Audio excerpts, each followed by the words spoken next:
I'm Julie Lindsay. I'm the Executive Director of the Center for Audit Quality, which is based in Washington, D.C. I think many of you are familiar with us.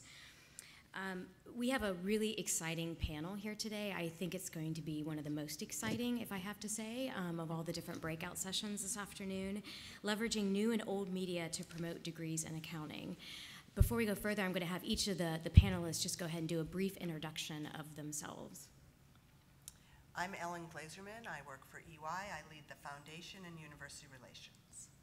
I'm Cynthia Boone. I work for Live Nation, and I'm an internal audit manager. I'm Christine Early. I'm a professor and department chair of accountancy at Providence College. My name is Darrell Bratton. I'm one of the road trippers, and I'm a recent graduate from Prairie View A&M University. Yes, we'll see Darrell on the big screen here, and Cynthia, actually, pretty soon. So Roadtrip Nation, I think many of you are aware, it's essentially an organization that helps students answer the question that we all have struggled with: what do you want to do with your life? They put together documentaries. They spotlight certain professions from time to time. They put together a documentary, and they show the documentary on PBS. They actually came to, I think it was EY, Ellen, a couple years ago and said, we want to focus on the auditing profession and the accounting profession. And Ellen was kind enough to realize that it's not just EY, it's a profession-wide issue in looking at talent, and brought it to the CAQ. And so we've been working on this throughout 2019, and we're really excited as to where we're at currently. Just quickly, you know, the CAQ, one of our big initiatives set by our governing board is talent, increasing the profile of the profession and increasing the pipeline into the profession. And I think this documentary and this work that we're doing both on RTN and Share Your Road, which we'll talk about, is really, really important about kind of dispelling some of the stereotypes around what an auditor is and what it isn't, and the different careers you can have in auditing if you major in accounting and go into the profession. So Ellen, let's kind of set the stage a little bit. When Roadtrip Nation came to you and EY and said we want to do this, how did we convince them or make the case to have them devote the time to the accounting and the auditing profession? Well, it was interesting. I met them at a workforce development conference that the National Science Foundation put together on these new skills for the 21st century, and they had just done a road trip on cyber. And afterward, they actually came to me and said, we want to do one on consulting. And I said, why? What do you want to do? And they said their mission is really to talk about careers where it's not a straight line. My mother was the CEO, so that's what I'm going to go do. But to let people know that life is a journey, that you go back and forth, and they want more people, a more diverse community to understand all the career options. And I said, that actually sounds like the case for audit. And with many of the people in this room, I've sat on committees for years where we have talked about assurance as this amazing profession because of its importance to the world markets.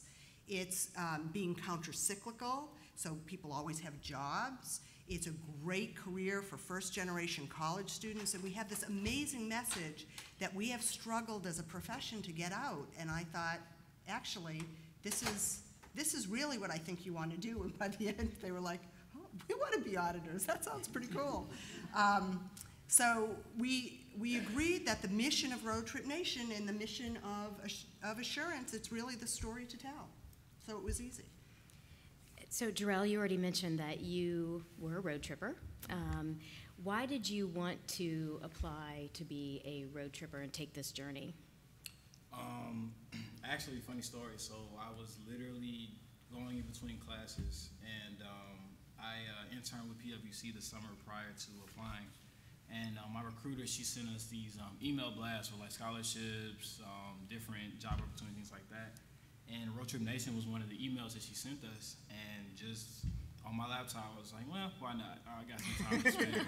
So I just, because I had no idea what it was. I had never heard of it, so I was like, well, just curiosity. And I applied, and it was funny because I was just doing it just out of a spare of the moment thing. It wasn't something I really planned on actually doing, because I don't get selected for, like, I don't win raffle tickets. I don't win like door prizes. So I was like, oh, I'll never get chosen for this. So it was just kind of like a spur of the moment thing. And it turned out to be one of the best decisions of my life, because from that moment to now, it's just so many doors have opened for me just being a part of the show.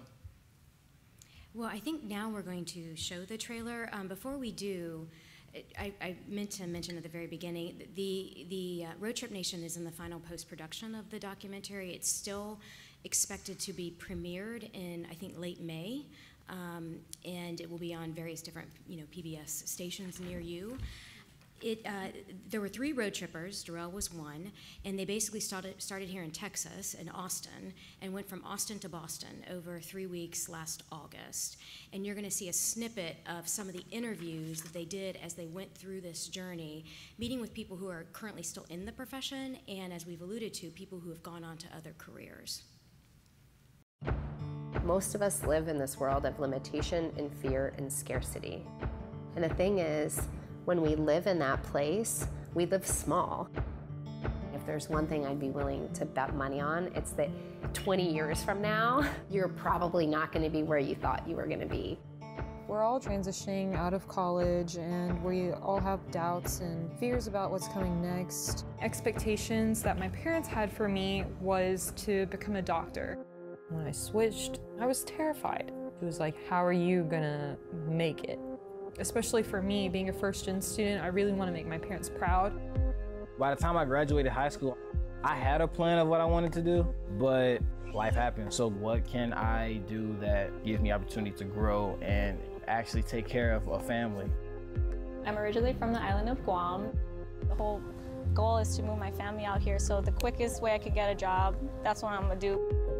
So proud of you, Lay.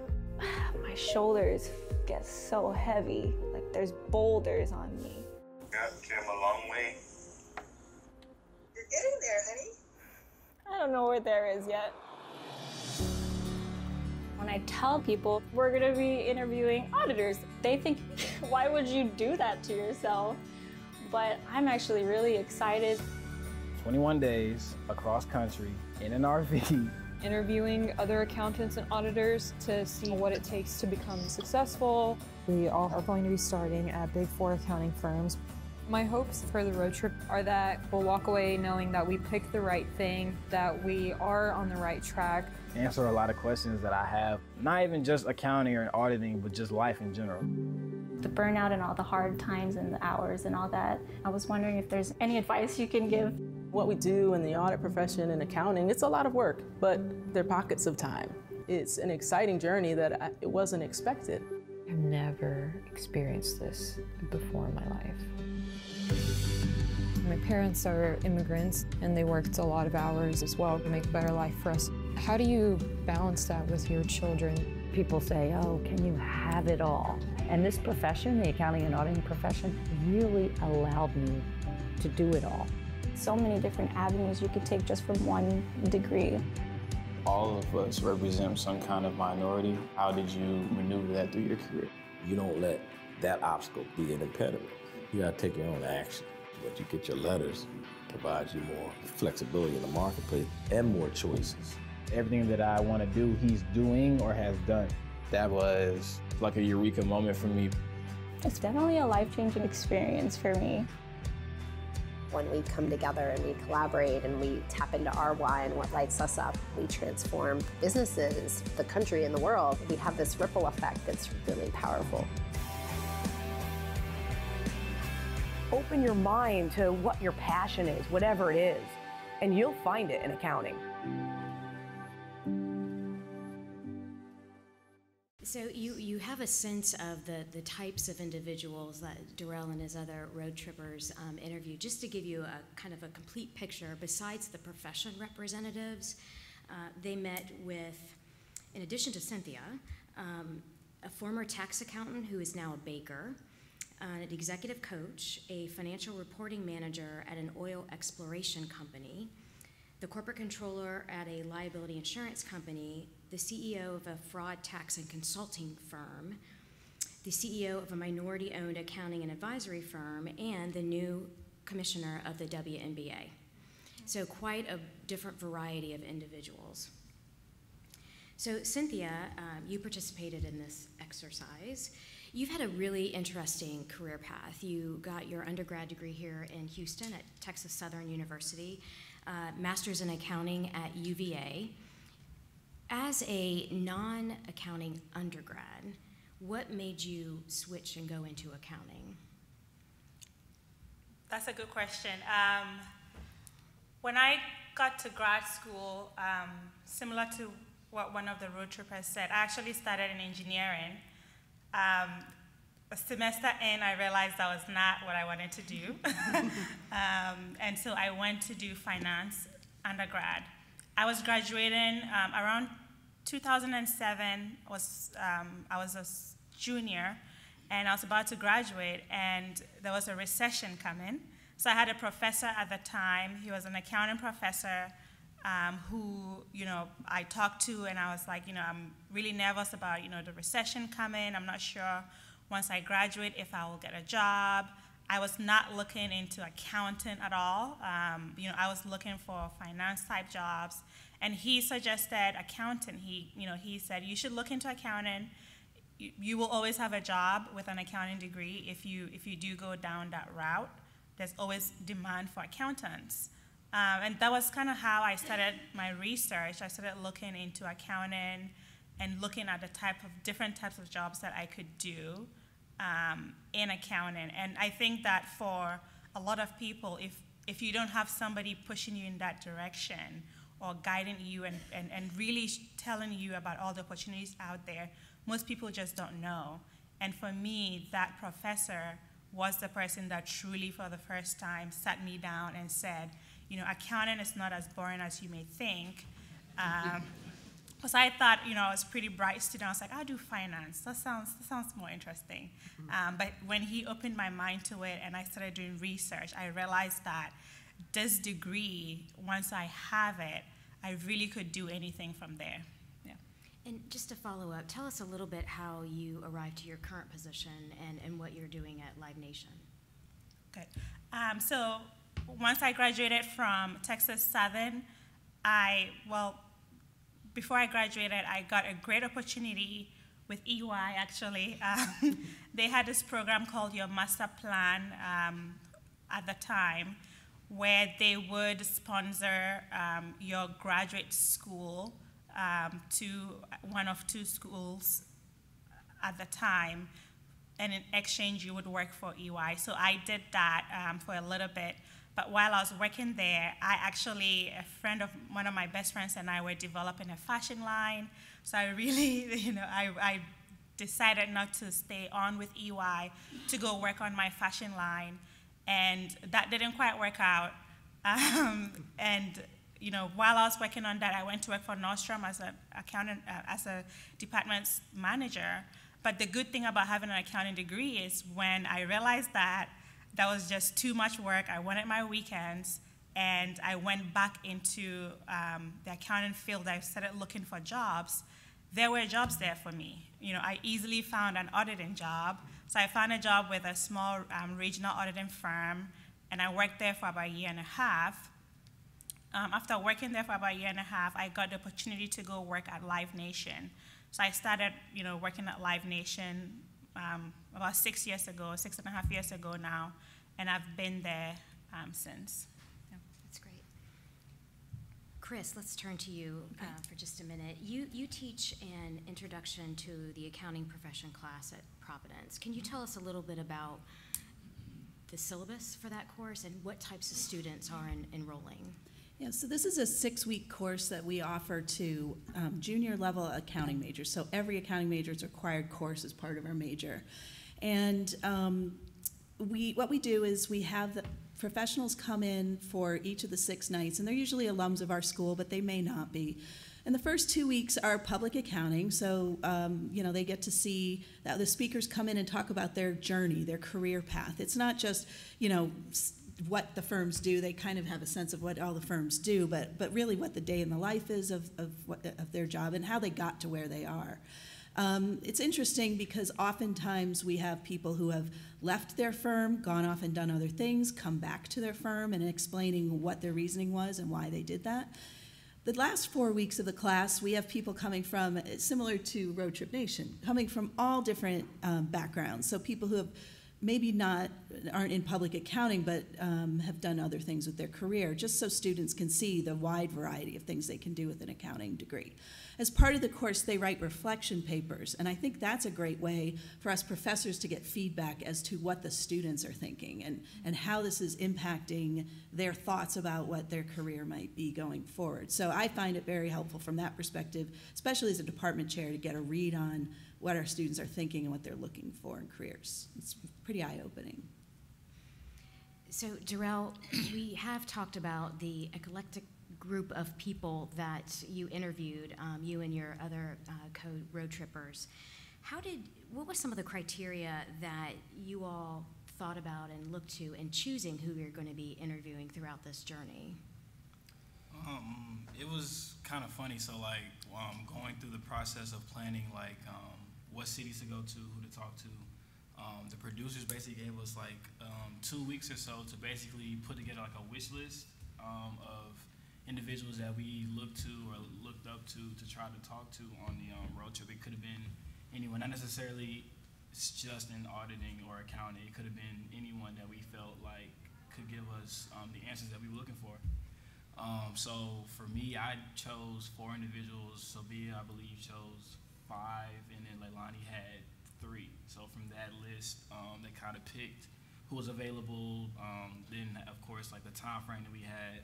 So it was a lot of collaboration, which is kind of goes back into with auditing, same situation, just different people had different mindsets, different things coming together to make one plan. So I think it worked out pretty great. And I think the question that probably everybody in the room, and I know I want to know, is what surprised you the most about a career in auditing? Well, the obvious one is it's boring as it seems.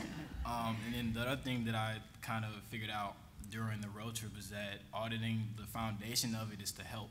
I think a lot of people, when they think of auditing, they think of just like, you're only there to pick out the wrong all the time. So, but really, in essence, you're doing that to help whoever the client is, or your offices do better at what their job is. I think that's a lot of things that people kind of overlook when it comes to auditing. They just see auditors coming like, oh, here we go. Like, they don't want to deal with a lot of auditors sometimes because they know that they're coming to look for what they did wrong versus telling them what they did right. So everyone that we talked to was like, they kind of pointed out the same thing. It was like, I like to help people, and that's something that I like to do as well. So it was kind of cool seeing that we were all in the same boat, essentially. Mm-hmm. Something else that is really impacting auditing that just when I came to the CAQ really opened my eyes. I was amazed about the use of technology and data analytics and how it's impacting the profession. Ellen, I'll turn to you. There's a lot of changes with technology and data analytics. How does that impact, and what does that mean for the firms when you're going to recruit? What skills are in demand? What are you looking for? So we've talked about this in a lot of the sessions here, but I think all the firms are looking for those digital skills, but also the mindsets that say you're open to analytics, you want to help, you want to grow, you want to learn, you can deal with the change, that innovation is fun, let's go and try doing it a better, more efficient way that's going to help our client or help the market. So all of that is true, and that impacts us because where you go to find that set of both technical accounting skills and these mindsets, it's starting to change. And I think that's going to continue to change quite a bit. I agree. Cynthia, from your perspective at Live Nation, when you're looking and out recruiting for the internal audit and the finance functions, what are you looking for? What skill sets are you attempting to find? Being that I work for a big global fast-paced company, we're looking for people who are, we do have a lot of travel, especially in our internal audit department. So straight out of the bat, somebody who is open to travel. But a big skill that we're looking for, which you mentioned, data analytics is huge right now. We don't want to waste time looking at, data or looking at, subsets of items that are not important. So we try to get people who will come in with, some idea of what that is, or at least willing to incorporate that into audits. Being creative and being able to think outside the box. Music is very different. We all know music, but the music industry, most people are not going to walk into a Live Nation office knowing what that industry entails, right? So there's a lot of, as a big company, we're paving the ground in a lot of things that we do. So they have to be able to think outside the box, be creative, be adaptive to change. It's very fast-paced environment. The technical, we look for all the technical skills as well. Obviously, for our auditing and other finance functions, you have to come in at least with a degree and understanding, what you're going to be doing. But we tend to look for students who we know can think on their feet, be adaptive, and bring in, somewhat data analytic skills from day one. And actually, you raise a good point. In the prep for this panel, one thing that I thought was interesting about your current position and what you're doing at Live Nation is your internal audit teams are responsible for a wide range of engagements. Right. It's not just the SOX compliance work. Can you talk a little bit for the audience about some of the other operational areas that you oversee? Okay. So Live Nation Entertainment, the company that I work for, is the parent company for Ticketmaster. So we sell the tickets, and then on the entertainment side, we put on a concert or a festival or a show. So we own all the House of Blues venues that you would see around. We own those. So part of the audits that we do, we would go to the House of Blues location and do what we call an operational audit of that venue. They have restaurants. They have a little boutique in there. So, the first time I did it as an auditor, I had the fashion background, so I understood how merchandise works, but I had never really worked in a restaurant. So I'm like, what am I supposed to be doing in here? And this is why I'm an auditor. But this is where being able to think on your feet and relay some of the things that you've learned in school does help. It's definitely not boring. We do audits of concerts, so we will go out and audit a concert, all the operations of a concert. Did they follow our company policies? When they put on the show, if we have an artist, do we treat them as we said we would in their contract? These are some of the type of things that we would go out and audit. We audit festivals. These, when we see a festival, we are there for 1 or 2 or 3 days. Behind the scenes, it's madness going on, and somebody has to make sure that, all the policies in place are being followed. If we just think about security at a festival alone, that is insane, the amount of coordination that has to happen with the city, police, and everybody to make sure that that festival goes on without a hitch, or if there are security issues, everybody kind of knows, what their place is. If it starts raining, for example, what are the policies and procedures in place? We would come in and audit all of these things to make sure that they are in place should something happen. We also sometimes go out and do what we call our office visits. So throughout the U.S., we have several finance offices there. But when we go, we don't do a financial or SOX audit. We look at the behind the scenes, how the finance team operationally is running, these festivals or these concerts or a House of Blues location, which is completely different from our SOX audits or our compliance audits, which we're doing in conjunction with our external auditor to make sure that when we do file our numbers, they can be relied on. That's really interesting, Yes. and I'm sure it piqued a lot of people's interest in the audience. It's It piqued definitely my interest. a fun job. It's definitely a fun job, I would say. When you're talking about festivals, all I could think of is Burning Man, and I highly doubt that you're auditing anything at Burning Man. Fire Festival, you want to avoid that. You want to avoid that one, yeah. Let's switch gears a little bit. We've been talking about the variety of careers possible with an accounting degree. Let's now talk about working with students on career options, which I know this group is keenly interested in. The vast majority of the youngest of the millennials turned 23 in 2019 and have already entered the workforce. The students that are in college now are called Gen Zers. I've lost track of all these different terms, but Gen Zers. Question for you, Ellen. Without being too, stereotypical, how do Gen Zers differ from the millennials that you've seen in the recruiting process? So we see three main things, and this is what the research will show from Gen Zers. The first thing is their work has to have purpose. You heard that from Darrell right away. I want to help people. I want to do something. We all work really hard. They want it to have purpose. The second is they're digital natives. You hear this all the time, too, is they're learning analytics, but what I hear from faculty all the time is I start it and the students get it faster. I hear this from the partners, too, because they are fearless. They go through those programs, and they want to be in it. And the third is a real focus on experience. They're used to being able to customize and curate their life the way they do a music list. Right.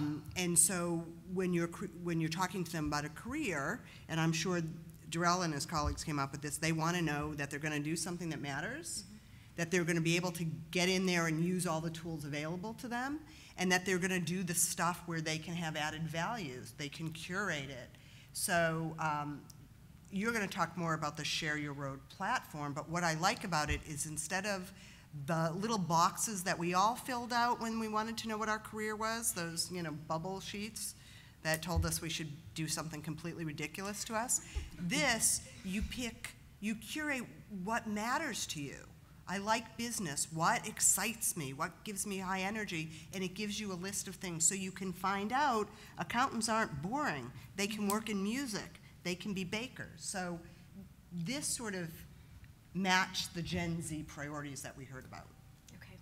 And Chris, from your perspective, being in the academia world, has there been a notable shift from your perspective with the current student body versus what they want from a career versus the millennials? Yeah, I would say it's not a seismic shift, but I have seen some things changing over the years, over time. So I came to Providence College in 2008.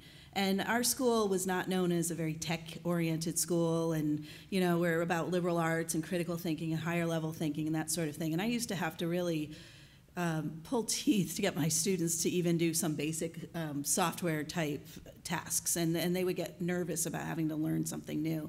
And over time that shifted from a little more comfort with it to now we're in a point where they're demanding it. They absolutely have heard about certain software programs that firms use, and they tell us, where is it in the curriculum? When are we going to learn it? And they get kind of anxious if they're not getting it in the curriculum. And so I definitely see more of not just acceptance, but demand on us to make sure that we're up to speed on what the latest tools are and how they're used in practice. I would say another thing, too, in terms of shifting priorities, so reading these reflection papers over the years, we used to have a lot of students who came in, legacy, my parents, my family worked in public accounting, I'm going to work in public accounting, I'm going to work for a Big Four firm, and that's it. And so during our intro to the profession, the Big Four night and the small firm night were very popular, and then they would sort of roll their eyes like, why do we have to sit through the rest of this? But lately, I've been seeing the latter part of the course being much more engaging to them because they're starting to think beyond just what am I going to do just in public accounting, but what other options do I have? I was a little mortified when a student raised a hand to a panel of Big Four partners and said, yeah, is there anything else you do in your job? Because everything you're describing is just not what I want to do. And I was like, they appreciated the candor, but, they really are much more willing to say, this isn't for me or this is for me. One other thing I just want to say is the value of the CPA is kind of an interesting one too, because we've always had it as a given. You've worked this hard, you're going to take the CPA exam, and that's got value. And we had a student that questioned our last speaker that we had of the semester, who was a CFA who did invest. He was a CPA, went to work as a CFA doing investments for insurance companies. And the student said, well, I like insurance, I want to do what you do. Why do I need that CPA? Should I just not bother? And the speaker gave some great advice and said, look, if you have a CPA, people can make a lot of assumptions about your work ethic, how much you persevered, your knowledge base, a whole bunch of things they can just take for granted about you, that if you don't have your CPA, you're going to have to prove to them in every position you take or every job you take. So yes, it has a lot of value, whether you want to do something different with your career or not. And so, but it is interesting just to hear students question the value of it, which they never did before. Cynthia, I see you're shaking your head quite a bit. It sounds like you've had some similar experiences at Live Nation when you go on campus to recruit. Right, I definitely agree. You know, being that I work for Live Nation, I think we're in a unique situation where students will seek us out when we are at career fairs, just because of it's unique for Houston. You know, everything will be oil and gas or healthcare.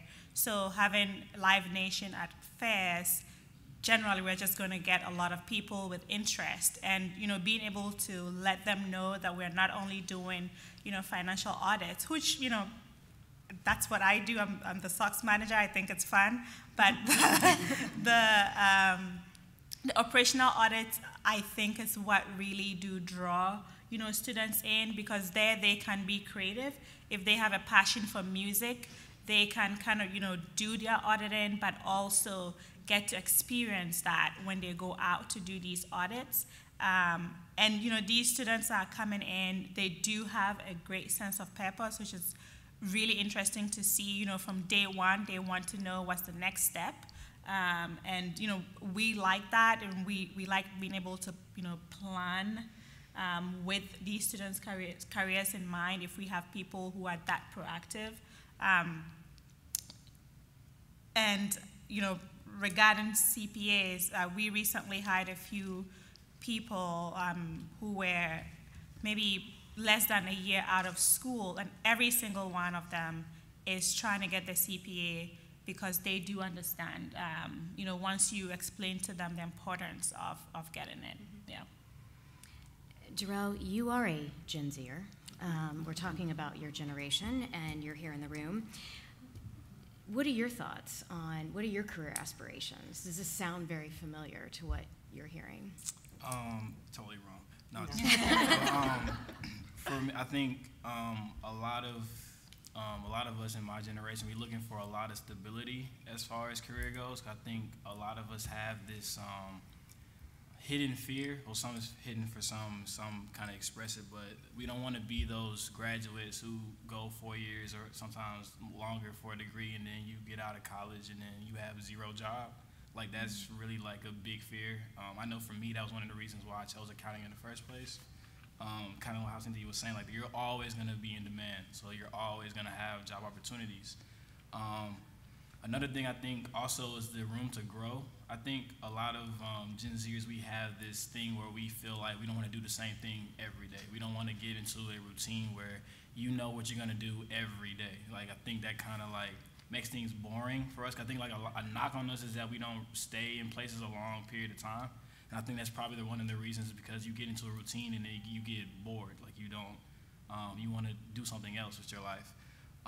For me, my career aspirations, I want to, I guess, 10-year plan, I guess, is get as much knowledge as possible from public accounting, because what I want to do, I want to open my own minority firm.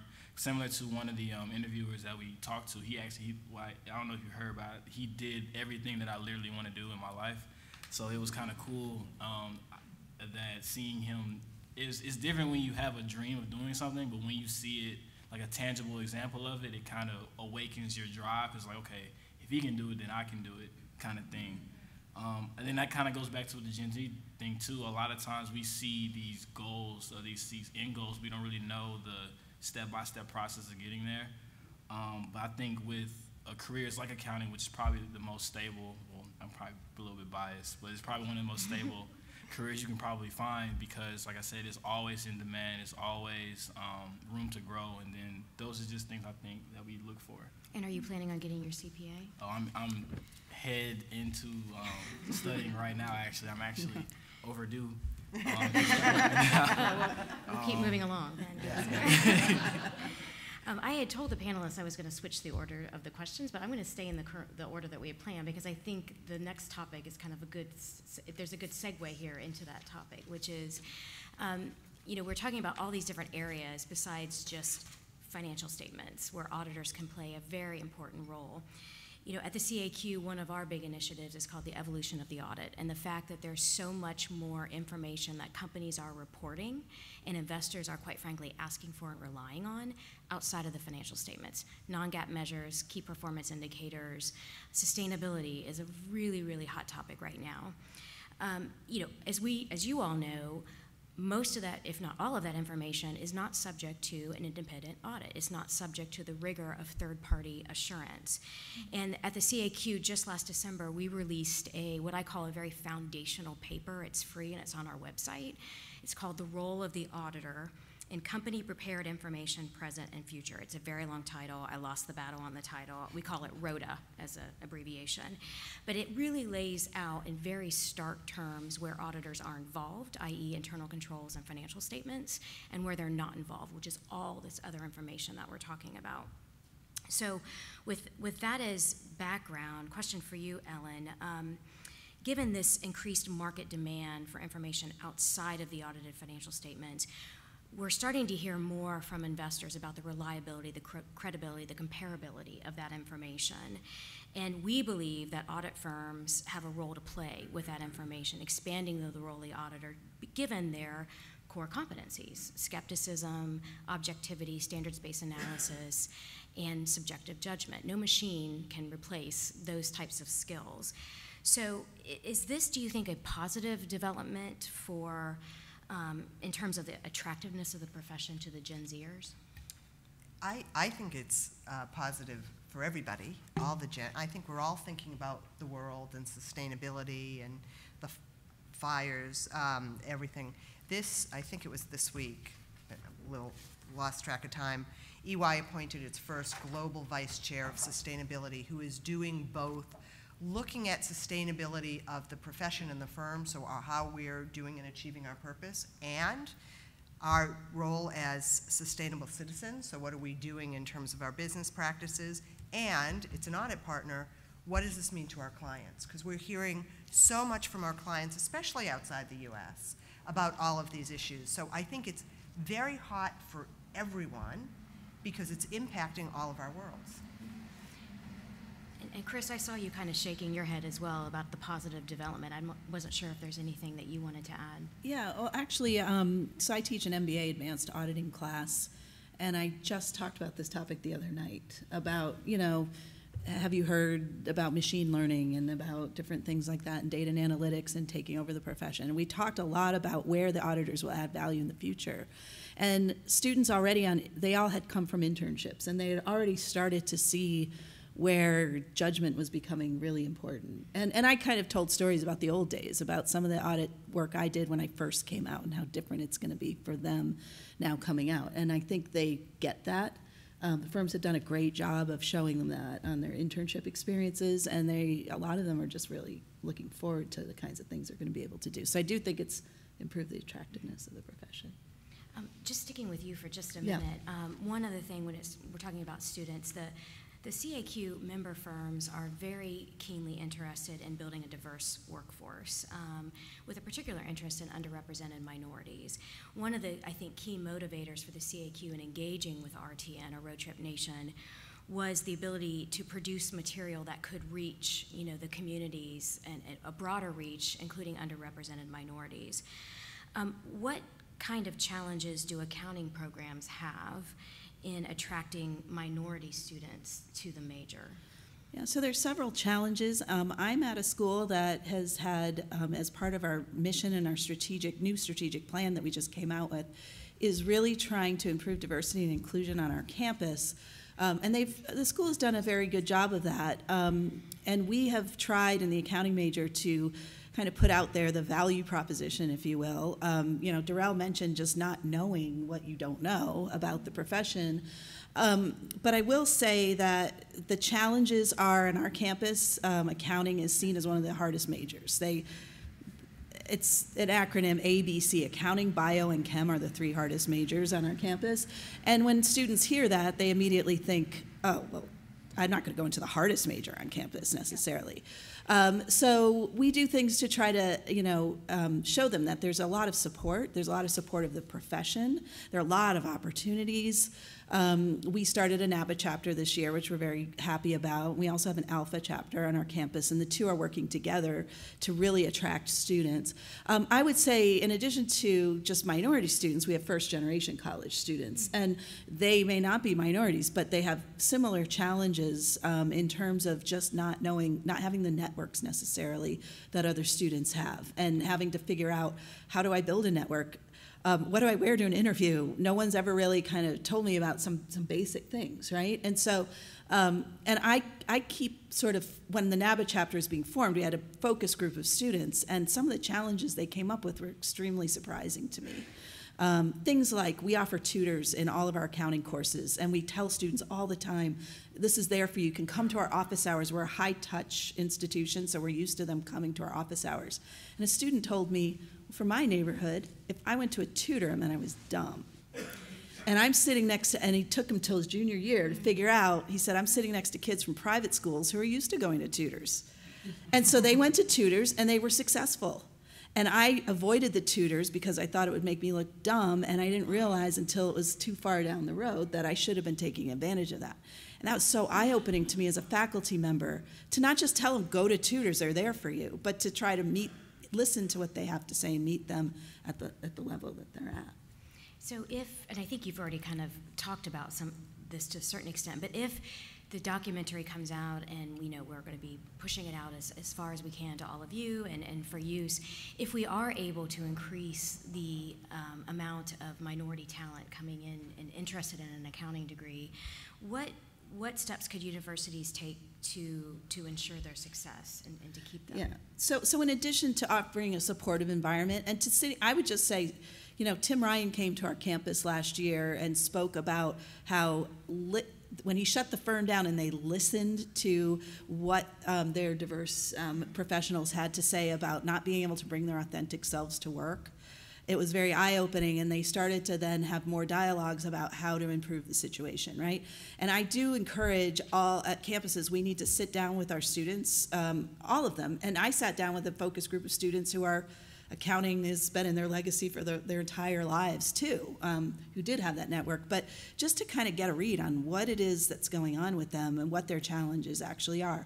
One of the things we did discover is our program was very inflexible. We had Intermediate 1, Intermediate 2, and Advanced Accounting, and you had to get a minimum grade in Intermediate 1 to move on to Intermediate 2 and then to Advanced. But we only offered Intermediate 1 in the fall, Intermediate 2 in the spring, and then Advanced after that. And then we would offer them in the summer, but then that would require a student to come back and be in person in the summer on campus. And a simple thing such as offering an off-semester section of one of those classes has helped students a great deal. If a student has to take the class twice, now they can take it twice. If they go abroad, if they do something else, or they get slightly off track or declare the major late, it doesn't kill their ability to get through all of the material. And so things like that, just a willingness to be flexible and to do things a little differently than they've been done in the past is going to be, I think, required. That's great. And I forgot to mention at the very beginning, I think I forgot to mention, we are going to save hopefully about 10 minutes for questions at the end. So please be thinking about questions. And we do have mics. Since this is being recorded, we'll ask you to wait till a mic is given to you. You mentioned Tim Ryan. I'm really excited at the CAQ. Tim has agreed to be the governing board liaison to all of our talent initiatives at the CAQ, and he's just been super helpful and has a passion for not just talent generally, but diverse talent, and it's been really great to work with him. The other thing, Ellen was kind enough to bring along her copy of the CAQ's publication on the role of the auditor that I mentioned. So it is available on our website, and if you want to see it in hard copy, it's right here. Thank you very much for that. I'll share it. You carry it around, I guess, everywhere you go. So we've alluded a little bit to, we've talked about Roadtrip Nation in the documentary that is prepared. Roadtrip Nation also has what's called, it's a career exploration website called Share Your Road. We refer to it as SYR. But it's essentially, and some of you may have heard of it, it's a platform that is used by College Board, Naviance, and others with high school counselors to raise awareness about various professions. And the platform reaches over 13.5 million students and 400,000 high school counselors. So it does have a very good reach. When we partnered with Roadtrip Nation, along with that was populating the Share Your Road platform with stories. You know, professionals who are out in their careers already talking about what their career path has been. And before we started this initiative, I think there was very few, if any, profiles on the platform regarding accounting and auditing. And we are really, really trying to change that, because this can be a very valuable tool to get the word out and dispel the stereotypes about what auditing is and what it isn't. I think we're at like 50 or so profiles right now. That's low. We've got to get it higher. So you're going to hear me say this like 50 times. Please go to Share Your Road and share your road. But I'll come back to that in just a minute. Just to give you some logistics on how this works, essentially students are asked 3 questions, or students will fill out responses to 3 different questions. And then based on those answers, an algorithm selects a wide range of people that match those areas. To give you a sense of the questions that they are responding to, the first is, I lose track of time when I'm learning about, and there's like 29 different areas. It could be entrepreneurship, it could be technology, it could be numbers. And yes, I just happened to choose 3 that I thought would bring up an auditing profile. Related to that, I'm also into, and you could fill out, you know, another 3 areas. And then what kind of lights up your core. It doesn't matter what I'm doing. No, it doesn't matter what I'm doing as long as I'm in, or I'm, things like accomplishing goals, being creative, learning, being challenged, working with others. So again, the students are completing answers to those questions, and then up will pop kind of a roadmap for students, and basically highlight certain profiles that they can read and understand. And again, that's why we want to populate this as much as possible, because we want to have as many auditing and accounting profiles that will pop up and get students interested in the profession. So I guess I kind of explained why I believe this is so important, but Ellen, from your perspective in recruiting and getting the word out, why do you feel this portal is so important? So one of the things we know from candidates, we also know from neuroscience, is stories are compelling. Words and facts are not. These are just highlighted stories. And the other thing about the stories is it's not the Facebook story, you know. I was brilliant, they found me on campus, I got the first raise, and now I'm running the firm. One of the questions everyone has to answer is the noise that I shed. What did people tell you when they were doubters? And how did you get past that? Acknowledging we all hear that noise. What are some of the milestones? How do you know? Because you don't want to just celebrate when you're 90 and looking back at your career. I mean, I remember celebrating making it to $18,000 in compensation, being proud of myself. You know, I started in the not-for-profit. But how do you, what are you going to cheer for? And the stories I found just compelling and memorable, and that's what will keep students, I think, focused. Darrell said it again when he said, I had a dream, but then I met a person who made it come alive for me because he lived it. You were talking about it when you said you could bring your fashion sense, Cynthia, back to what you were doing and bring it to Live Nation and add value. I think that's what's compelling, the stories. And like I said, you know, we really are trying to populate this site. So I think we have, do we have flyers on the chairs with the Oh, in the back. Lauren is pointing. In the back. In the back, we have the actual website.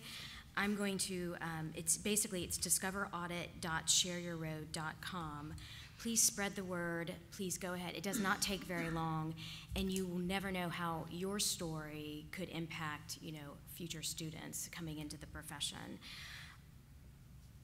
In addition to the written profiles that are on the Share Your Road platform, there's also several video interviews that were conducted with auditors from the 8 CAQ governing board member firms.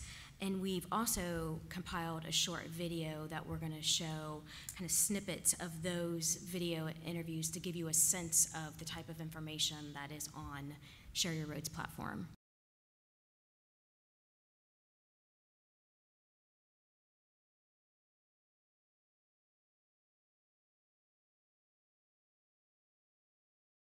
I didn't really understand auditing, I think, until I started working at one of the firms. And I think people think accountants or auditors are, kind of sitting in a cube, working on things kind of day in, day out, 9 to 5, right? But it's so opposite of that. I mean, it's really very much a interactive profession. You're constantly talking to people. You're constantly working with your teams. You're constantly talking to clients. So you really have to be very good at, people skills, which I don't think people think about. I think people think you have to be good at number and kind of crunching numbers, but you really have to be able to interact with people because really you're working with clients and you're trying to help them deal with situations and their challenges. When I think about the diversity, around the table and, diversity in thought, diversity in people, it's just really, it's great. And it's really changed and evolved. And I think the profession is doing a lot to make sure we're continuing to think about, individuals majoring in accounting, individuals that we can bring in our firm, that have different points of view and come from different backgrounds. And I think it is really important because I think it really helps to solve problems and think about things differently. And that's really what we spend a lot of our time doing. I was at RSM for 3 years, and I actually left. I was, I'd say, addicted to a lot of stimulants, right? And so at that point, I took 2 months off. I had no backup plan. I traveled, I taught yoga, I went to a few different countries and just kind of hung out for a little bit, did some self-reflection and came back and contacted RSM. And they welcomed me back with open arms. And as a part of that, I'm now able to dive not only into auditing, which I am passionate about, but a lot of the health and wellness stuff that they're doing now. So I'm almost able to have my cake and eat it too, which is amazing. I think all experiences can teach us something. I think success is literally the worst teacher because you don't learn anything from success. But if you can see these failures and challenges as areas to improve, really learn from those and make changes based on those situations, I think that's where the true gold lies. I grew up wanting to be a doctor because those are the people that I knew, and you tend to gravitate towards a career where you see people that look like you in that profession. And so I went to the University of North Carolina, majored in undergrad in biology. And about year 3, going into my 3rd year, I realized something was missing. I was taking all of these science courses. Meanwhile, my friends who were business majors were just humming and reading the journal. And I was going, well, what am I missing about the business experience? I love what I do. Is it hard? Yes. Is it sometimes tedious? Yes.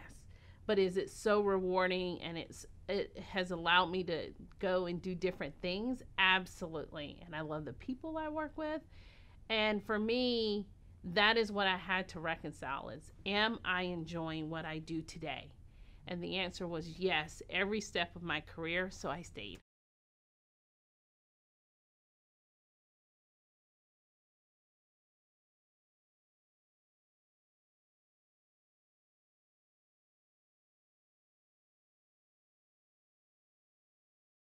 So Chris, how can colleges and universities leverage these materials that we've been talking about and to build awareness and interest in accounting? Yeah, I could think of a few different ways. So as a department chair, I'm very involved in the admissions process at my school, and we just had a meeting recently with admissions about how do we kind of increase interest among just more diversity in terms of parts of the country, in terms of types of students, in terms of ethnic diversity, as well as more first-generation college students. And so I could see these materials. You know, we're gonna have a session over a weekend for some targeted students, and I could see definitely showing them some of these interviews or using some of these materials. I can't wait for the video to come out. I definitely think in our Intro to the Profession course we would show this video. But we also have a lot of other activities that we do. We have an accounting association. I could see if we didn't do it in the class, maybe having it at that event. And I'm very excited just to have the opportunity, because I think these are such compelling stories and situations. And I think students will see people that they relate to and that are like them. It's one thing for the professor to get up there and tell them all these great things about the profession. They kind of nod their head and say, yeah, you're passionate, great, you know. But to really see somebody who has been down and had a certain journey that they can really see themselves having is great. Ellen, did you want to add anything on?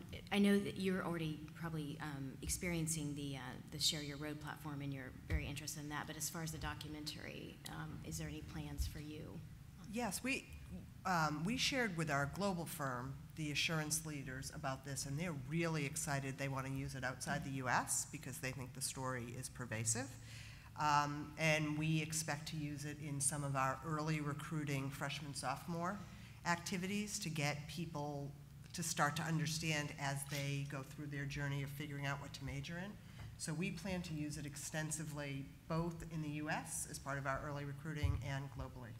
That's a really good point. I was actually in London last September, and I met meeting with some folks at PwC, and I was telling them about that. And as we all know, UK is going through a lot in the profession right now, but they were super excited about this. And one of the first questions that I brought back to Margot and Liz was, can we give that overseas? And they were like, yes, you know. So I think it will be a really unique and innovative way to get the message out.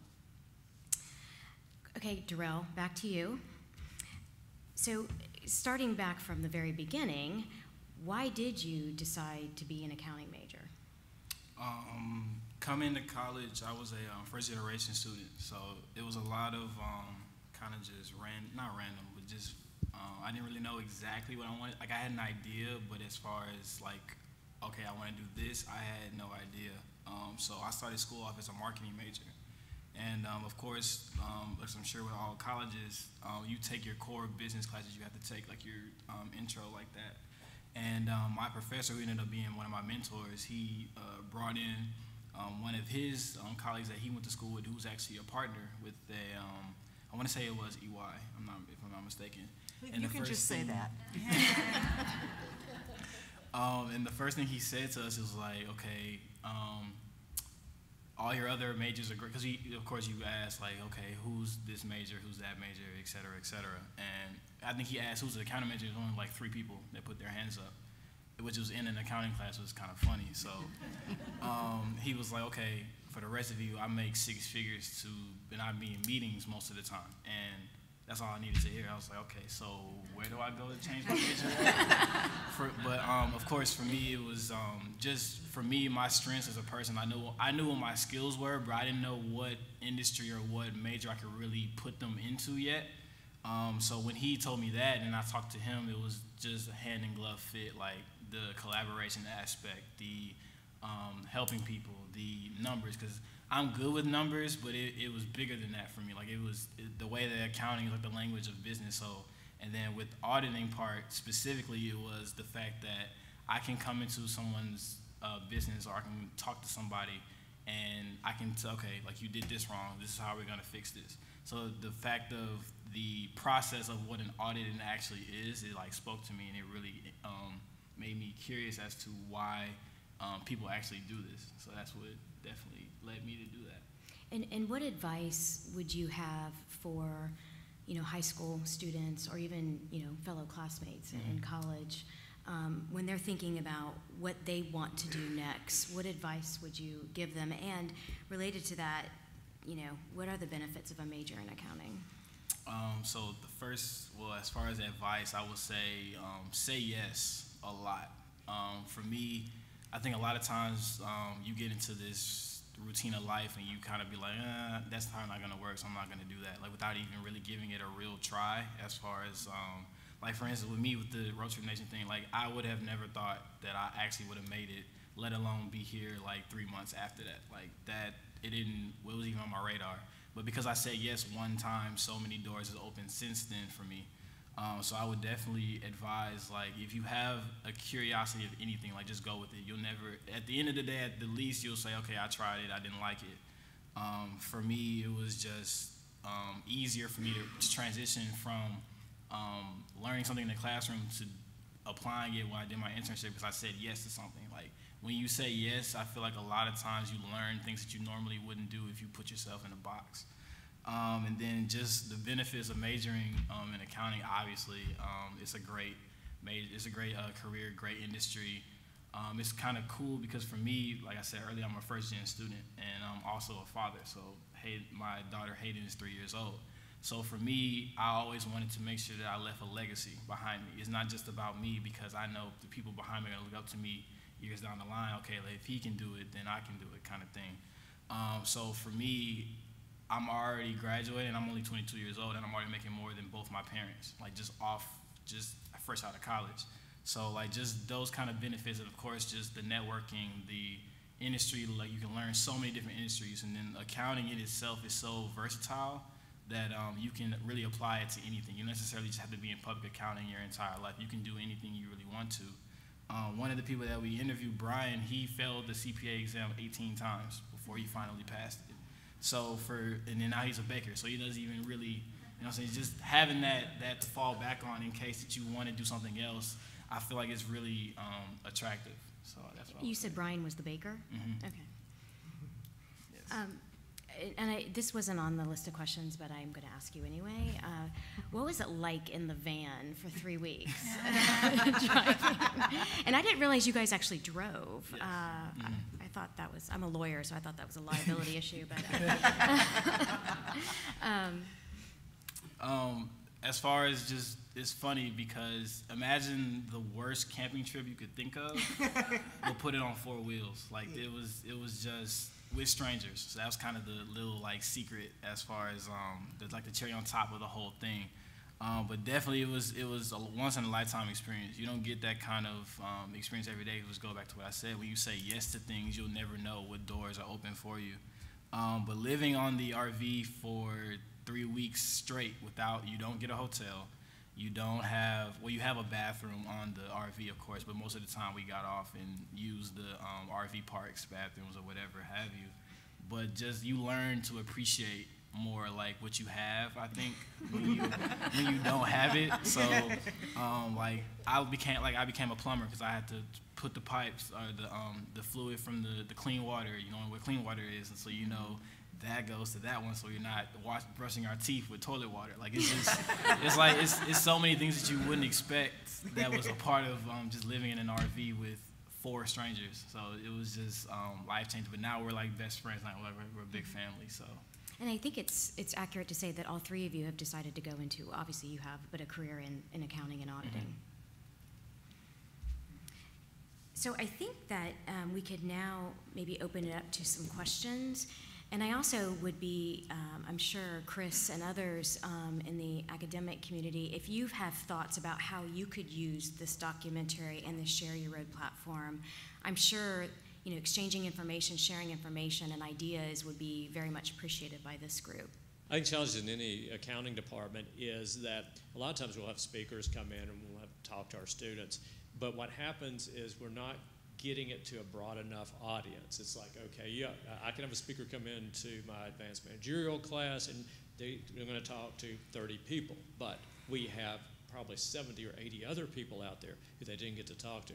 That's where I can see this being especially effective, because you can go park this out on your department webpage, and in fact, most schools, they've got their own little video equipment, and you can easily contact some of your alumni and say, okay, if you work in this area, we want you to come and we'll film you, and you can park it right out there.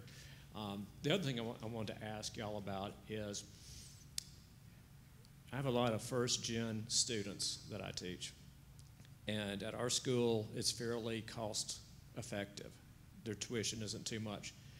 I'm wondering, though, I keep hearing discussions about the economy, and this was an issue years ago. Back when the economy hasn't always been good.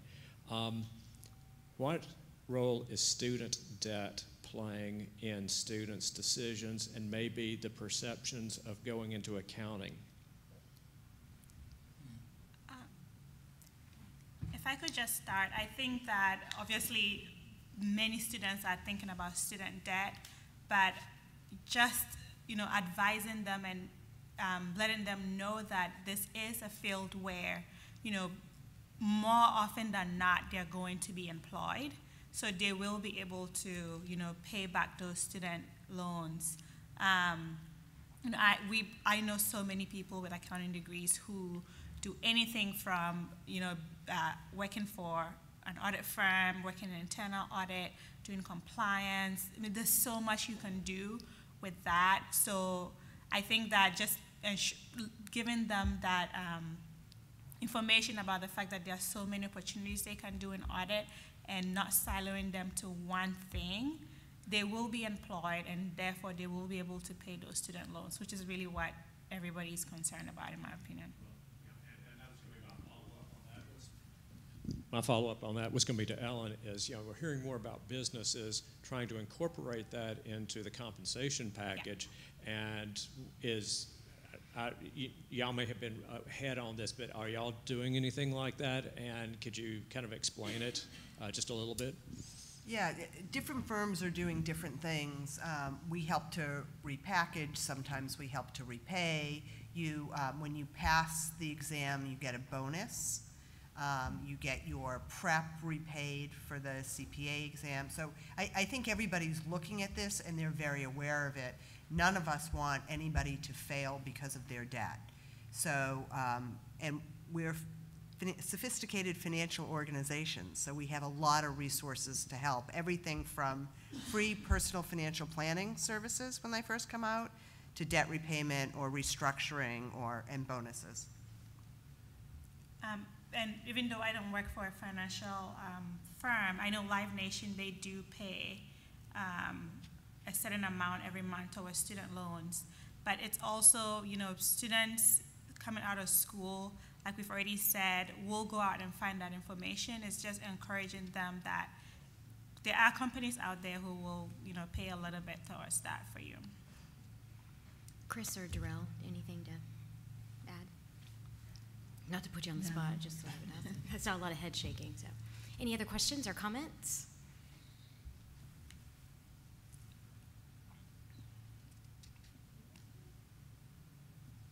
Oh, no, we have two.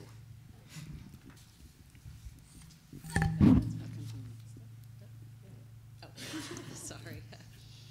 Yes, I kind of wanted just a little information that you said that you teach the intro to the profession and that the 6-week course, I think, with juniors, right? Right. I think that if it's offered for credit, kind of, I know you talked a little bit about what that structure looked like, but I would love to just hear a little bit more about that and what you include and. Okay, so it's a 1 credit class. Okay. It meets for 6 times for 2.5 hours, almost 3 hours, I guess. So a long block once every, and we kind of space it out through the semester around other activities and events. You can imagine some of the firms want to get in before they're recruiting in the fall, right? So that's why Big Four Night's first, always, because they're always the first ones to come in to recruit. But in terms of, so it's a required course of all juniors, 1 credit. We have a lot of variable credit courses. So our curriculum, we have some intermediates 4 credits. Each intermediate 1's 4 credits, intermediates 2 4 credits. The students who really appreciate this are the ones that are trying to get 150 in 4 years. So they love all these extra credits, and they're called accounting, so that's even better. The one thing I can say is we started having some questions about the timing of the course. When is the best time for a student to take the course? Our finance major decided to do an intro to the profession, and they have that sophomore year. And part of the reason is they have different tracks within their major, and they want people to select a track based on knowing what the career entails and what the interest is, if it's wealth management or it's financial analyst or something like that. And then we have students that are getting 150 in 4 years who are really pushing us to try to let them take this course in their sophomore year. And what we found is a lot of, if we made every student take this sophomore year, it's just they're so young and they don't even know what their priorities really are at this point. They're just trying to figure out how to get through accounting classes. And so by the time they graduate, then the information's just sort of stale and it doesn't have as much of an impact. So we found junior year to be the sweet spot, and then students who study abroad fall of junior year will take it senior year. And then we'll get some pushback. They'll roll their eyes. I already know what I'm doing. I know. I don't need to take this class or whatever. And those are the students I tell them, don't think short term. You're thinking about what you're going to be doing when you graduate in next summer or the following year. But we want this course to be about what you're going to do over your lifetime, or to think about what your priorities are in life. And we do talk to students about being well-rounded and to prepare yourself for your life, not just a job, right? So that's how we do it, and it's worked out really well. Yeah, I mean, our dean wants the marketing department and the management department to also have intro to the profession courses, because students just have no clue in those majors what to do with the degree. So you don't really use this then as a recruiting tool? No. It's more just they've already made the decision, yeah. Okay, so knowing that the Gen Zers are concerned about the environment and sustainability and all of that, I'm wondering if through your contacts you can find some professionals that audit triple bottom line accounting or social responsibility or something like that, and have them do a profile, because I would really like to show something like that in my class, because I know my students are so passionate about the environment and climate change and that sort of thing. There's got to be accountants out there that actually do this for a living to make sure the companies are living up to the expectations of society today. I came from a solar finance and development company, and I've tapped our accounting team to put their profiles on the site already. So there will be at least 2, hopefully, in the next month. This is also an opportunity for me to pitch to my colleagues from the profession. One of the things we did is we're trying to get profiles, both young profiles and more senior profiles, which have, if you're senior, you have a little more of a story, and then people in the middle, Catherine, because you're not old. But we got somebody to help the more senior people, so we brought one of our writing consultants to help them get their profiles up. And we use one of our recruiters to get some of the younger people to put their profiles up. But we're taking ideas like that, and we found when we just said, you can put your profile up, everybody looked next to them to make sure that they were doing it and didn't think that they should do it. So we've started tapping people individually. So I would encourage you also, the faculty who have alumni with cool stories, hand them the link. You have a cool story, use the link. And what we're doing is that hand planting is helping to get more cool stories up there. But I will definitely look for some sustainability people. I will take that as a to-do also. It's kind of, if I can just add, it's a little bit interesting because just what we have seen at the CAQ is a lot of companies, public companies, are reporting on sustainability in separate sustainability reports. It's not necessarily in their SEC filings. Largely for the reason, the auditor, they don't want the auditor to be overseeing that information, or it's just not risen to the level of importance necessarily yet for them. We are seeing, we're starting to see some of the I would say big 4 firms providing assurance on pieces of the information. It's not an entire sustainability report. It's like selected metrics in there. But this is an area where you're seeing these cottage industries develop, especially in sustainability, like engineering firms are coming in and providing assurance on the information. So it's a really kind of hit or miss, at least from what I have experienced, on what assurance is already provided on that information. Quite frankly, the investors who are asking for the information are still struggling to get companies to report it and report it in a consistent way. So I think assurance is the next step, but it's definitely starting to happen. And we believe it shouldn't be the kind of unregulated engineering firms. It should be more. This is financial information that investors are relying on. So just a little tidbit of information on that point. Just add, I know that Julie has said it a couple of times. You and Ellen as well, you guys do have stories. There may be students out there like Darrell who are thinking, I'd love to be a teacher, but it's a lot of work. But maybe it's hey, you can go out and do an interesting career, and then there's another career after that. So, particularly those of you who had started in public accounting with your degree, tell your story and why you went into academia and why, that is impressive to you and why you enjoy what you do. So let people know that it's not just, I'm going to become an auditor, then I'm going to become a CFO, and then I'm going to, retire in Florida. Any other questions or comments? Okay. Oh. Hold on one second. Let's have the gentleman over here with the microphone, and then Margot, right there. I just wanted to share a little bit the lady's question to Christine about her course. We kind of have a course too, and I just wanted to share a little bit about it. It's a little similar in some ways and different in some others. Now, I'm at a private school, so we can do things a little differently than if you're a public institution. But this is what we call accounting colloquium because it sounds impressive. But it's 0 credit, and the faculty who teach in it do it voluntarily, which I know that's a sell for some places, but there's about 4 or 5 of us who split the sessions. And we do some things like Christine's school. We have a panel on more on recruiting and what the recruiters are looking for, both CPA firms and not.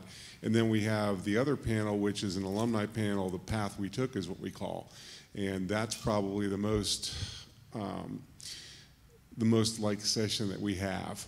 And we probably need to expand that a little bit more and have more outside folks come in because the students like that the best. But we also cover other things like the CPA exam, other certifications available to you, what is a profession and what is unique about the accounting profession,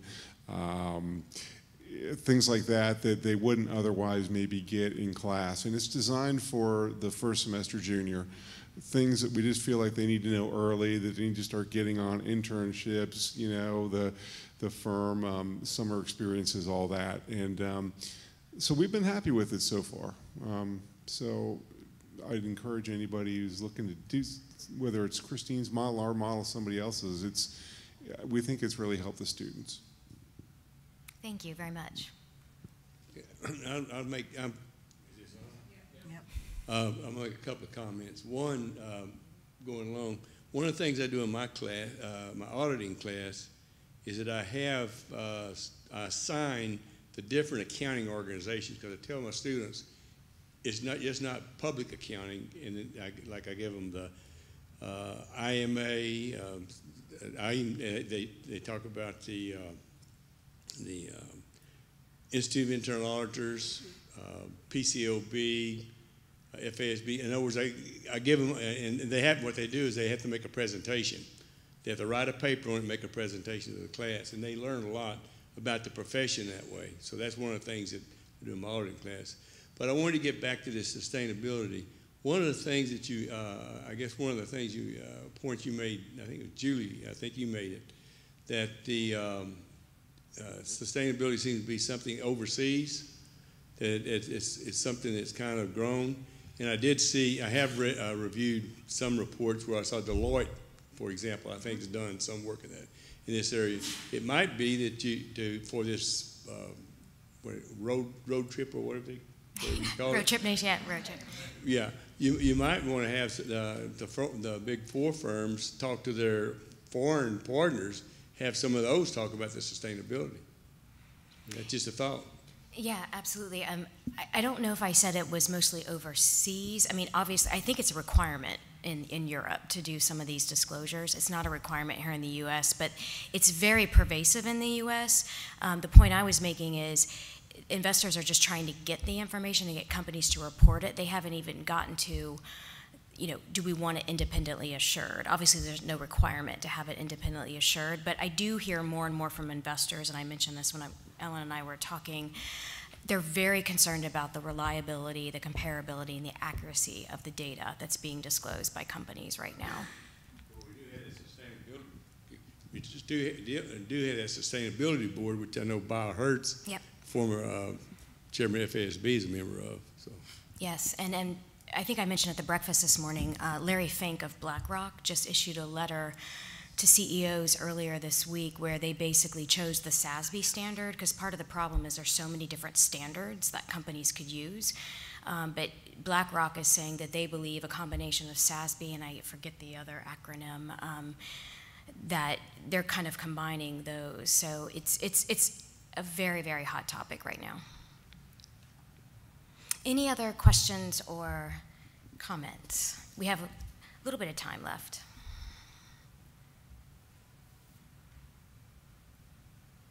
Okay, well, if not, I'm going to make one more plea for Share Your Road. You're all looking at me. You're not writing down the URL. It is discoveraudit.shareyourroad.com. I mentioned this at the August meeting in San Francisco, and we're still at around 50, and we need a lot more. So please fill it out. It does not take very long. Get your colleagues to fill it out. I think it would be very, very helpful. Just a reminder, the documentary Roadtrip Nation will be out late May, early June, and I believe that we are working with the AAA to show the entire documentary at the August meetings in Atlanta. So stay tuned if you haven't seen it on PBS before. With that, I really want to thank the panelists. You guys are great. This was a great discussion, and thank you all for coming and your thoughts.